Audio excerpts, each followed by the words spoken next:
Kung di man ako makabili nito, kung nakikita niyo itong video na to, unahan niyo na ako.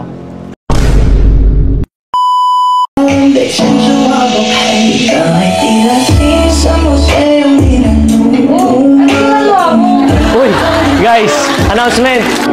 Another car, another day. Eh kasi, kung hindi nyo na itatanong, may bisita tayo. Merong mag-viewing ng 2023 Chevrolet Camaro ZL1 natin. Walang iba, kundi yung kumanta nito. Kumanta ng sining. Si Junela. Kaya, let's go guys. Samahan nyo ako. Hi sir. Good afternoon. Boss, mag-viewing po kayo, no? What's up guys? Kasama natin yun si Boss Junela. Sining. Let's go. Sir, bale. Sining, eh. Yes. 2023 acquired Chevrolet Camaro. Naka ZL1 concept na siya. So, bumper niya ZL1, hood ZL1, side skirt, wing. Tapos naka PPF na siya, full body. So, sir, pwede niyo po. May chinek kasi akong Camaro last time, ano siya, 2010, yung first version ng Bumblebee. Kagaya kay Enrique Hill. Oh. Before, ako yung nakakuha nung kay Enrique, nabenta din namin agad.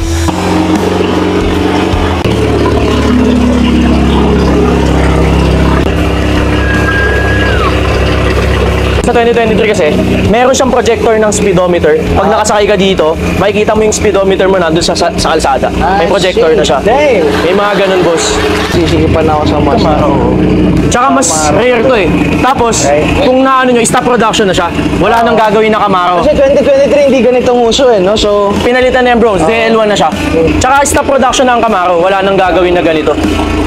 Kaya in the future, talagang mas magiging rare siya. Compare sa mga Mustang. right. So, kung papipiliin ako, Mustang Camaro, mas Gen Z datingan na ito eh.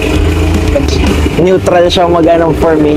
Kasi pag hawak ko yung car, pag nasasayahan ako, feeling ko... May mga sports mode naman yan, tsaka normal mode. Taga saan kayo, boss? Bulacan? Bulacan.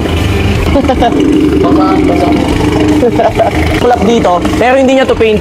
Kasi naka-PPF wrap yan lahat. Yeah, Kaya, mental health kasi to guys. Pag bibili kayo ng sports car, tama. Investment yan sa mental health niya. Pero huwag kayong bibili ng mauubos na. So guys, sinasabi ni Boss Junela, so sobrang pera niya lang itong pambibili. Hindi. Sobrang pera niya lang Ipon tol. Sarap talaga, oh. Ano masasabi mo, boss, sa test drive natin? Mukhang may mapapalayas ng subdivision, man. Pag in-start eh. Na-videoan ba lang na-start kanina, man? Gusto ko siya, man. Gusto lang din bigyan ng chance yung isa namin sisilipin niya. Yes, boss. Pero so far, good sa'yo yung auto. Oo, man. 10-10, bro. Kung di man ako makabili nito, kung nakikita niyo itong video na to, unahan niyo na ako. For some reasons, kasi nakakita ko kahapon ng 2023 din. Kasi iba yung nguso niya. Feeling ko maliit, pero ito ang ganda ng lapad.